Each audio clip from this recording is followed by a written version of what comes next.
Saludos.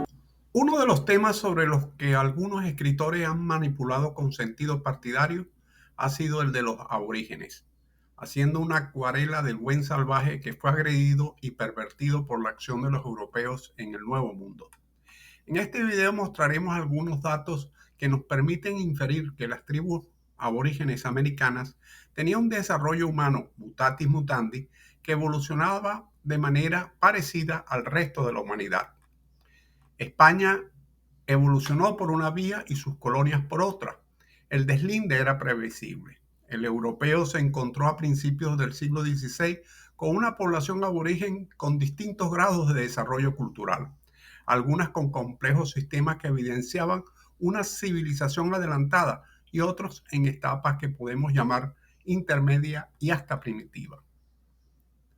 En esta sección de entre columnas, en Dilo que algo queda, enemigo de la desinformación, abordaremos como muestra aspectos de sendas poblaciones aborígenes que ocupaban parte del territorio que posteriormente serían República Dominicana y Venezuela, con nativos agrupados en tribus con diferentes niveles de desarrollo cultural antes de la llegada del europeo.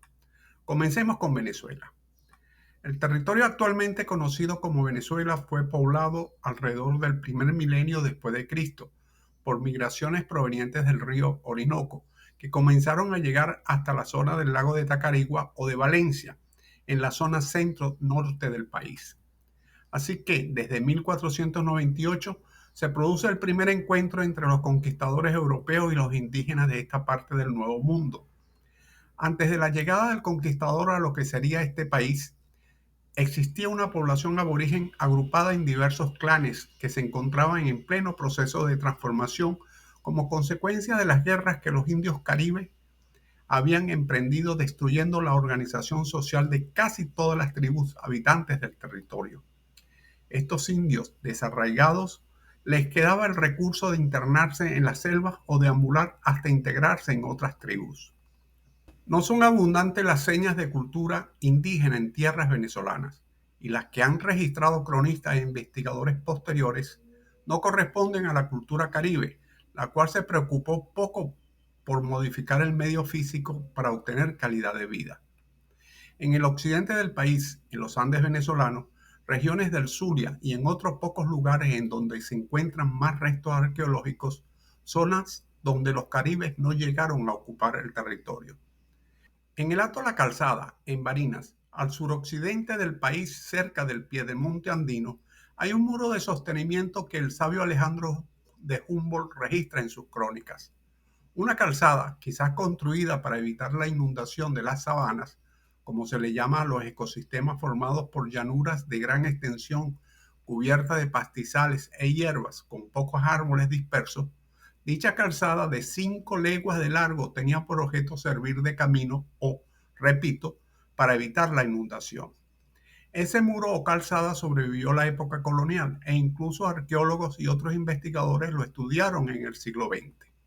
En el camino que comunica la ciudad de Guanare a Barinas, entre el Paso de las Ánimas y el Paso de las Flores del río Guanare, existen restos de caminos de indios que aún a mediados del siglo XX eran utilizados durante la estación de las lluvias para atravesar las sabanas, ya que, de lo contrario, necesitarían canoas. Estos caminos eran construidos enteramente de tierra por la ausencia de arena en la zona. Tienen entre 8 y 10 metros de ancho y 1,5 metros de altura en relación con el nivel de las llanuras de los alrededores. Estas obras exigían un conocimiento que aparentemente no tenían las tribus caribes.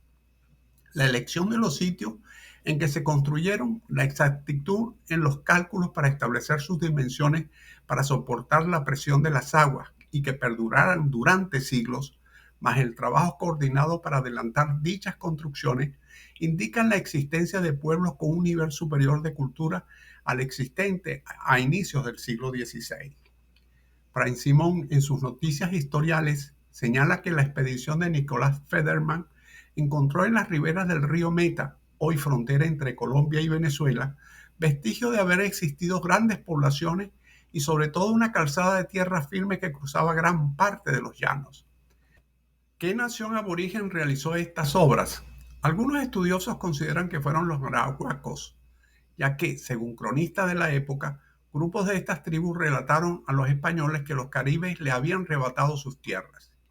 Los caribes, de su lado, eran grandes navegantes y aprovecharon ríos y sabanas inundadas para adelantar sus acciones guerreras. Según los registros de los cronistas, estas tribus se caracterizaban por un valor extraordinario, una inclinación sin límite a la guerra y una crueldad feroz con sus enemigos. No es el objeto de este trabajo profundizar en las características de estas tribus, pero sí tener una idea que nos permita acicatear nuestra curiosidad e investigar más sobre la formación del pueblo de esta parte de Hispanoamérica y el aporte de los caribes al resultado. Antes de finalizar estos párrafos sobre los aborígenes venezolanos, es menester dejar burilado que las tribus indias que habían alcanzado cierto nivel de progreso social y cultural, que aún no habían sido desarraigadas por los caribes, en los tiempos de siembra de sus conucos, tenían la costumbre, para adelantar el trabajo en común, de organizarse bajo el mando de sus caciques. De esta práctica deriva el término cayapa, que aún sobrevive y es utilizado frecuentemente como convocatoria a un grupo de personas para realizar un trabajo de utilidad. El padre Gumilla, en su obra El Orinoco Ilustrado, en la página 274, registra en sus crónicas esta práctica, entre otras en las tribus otomacas, taparitas, guamos, pao y yaruros, en la parte sur del país, en las riberas de los ríos Orinoco, Apures y algunos de sus afluentes. El padre Ramón Bueno señala que, para la pesca del manatí, embarcan 2 o 3 curiaras llevando una soga grande de cuero del mismo manatí, en cuyo extremo llevan un arpón hecho de huesos de canilla humana, que una vez cazado y llevado a la aldea, era repartido entre los indios. Cuando llega el conquistador, la situación empeora, ya que los desarraigan de sus localidades obligándolos a vivir en los llamados pueblos de indios. Lo hacen trabajar como siervos o esclavos en las encomiendas y, para colmo de males, con el tiempo, el capataz terminó siendo un africano o afrodescendiente, aunque también esclavo, quien actuaba en beneficio de su amo a cambio de algunas preferencias que le garantizaban comodidades. Incluso la expectativa de huir hacia las selvas se había reducido, ya que el indio como mano de obra era un bien económico que era rentable salir a perseguirlo, capturarlo y regresarlo al sitio de trabajo. El territorio de la isla La Española fue poblado por diversos grupos de recolectores, desconocedores de la agricultura, que arribaron a la isla mayoritariamente desde las costas nororientales de Sudamérica, aunque también de Centroamérica. Hacia el año 500 a.C. llegaron grupos agricultores de origen arahuaco que navegaron desde las costas de Venezuela. Ocuparon las islas de las Antillas hasta llegar a Puerto Rico y República Dominicana.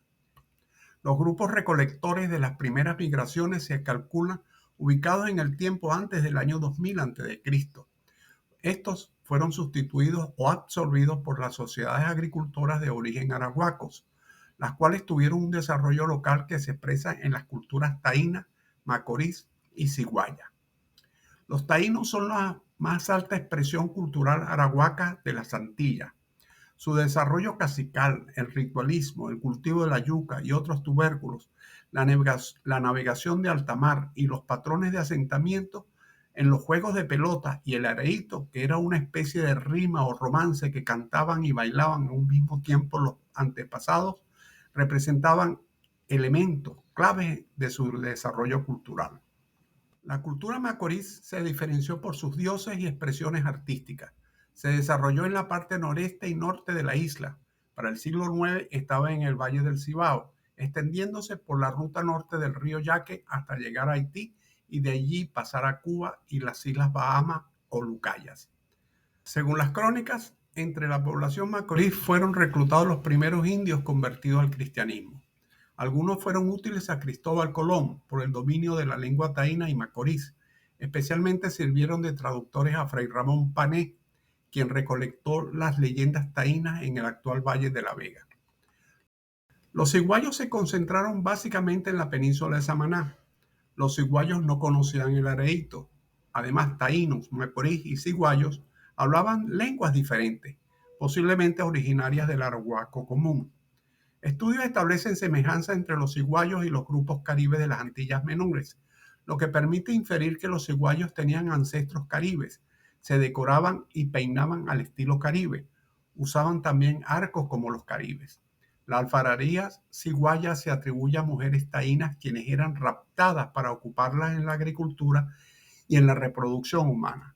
El desarrollo local de las culturas antillanas trajo diversas formas de expresión, siendo la mayoritaria la taína con un alto grado de desarrollo con cacicazgos establecidos. Con esta crónica esperamos aguijonear vuestra curiosidad investigativa y contribuir a combatir el tirano de la desinformación y la tiranía del oscurantismo. Gracias por su atención y visto lo visto, di lo que algo queda.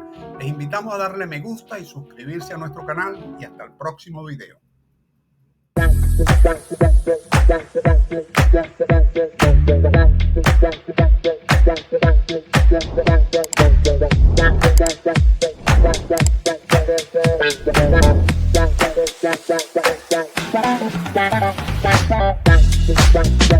Bye.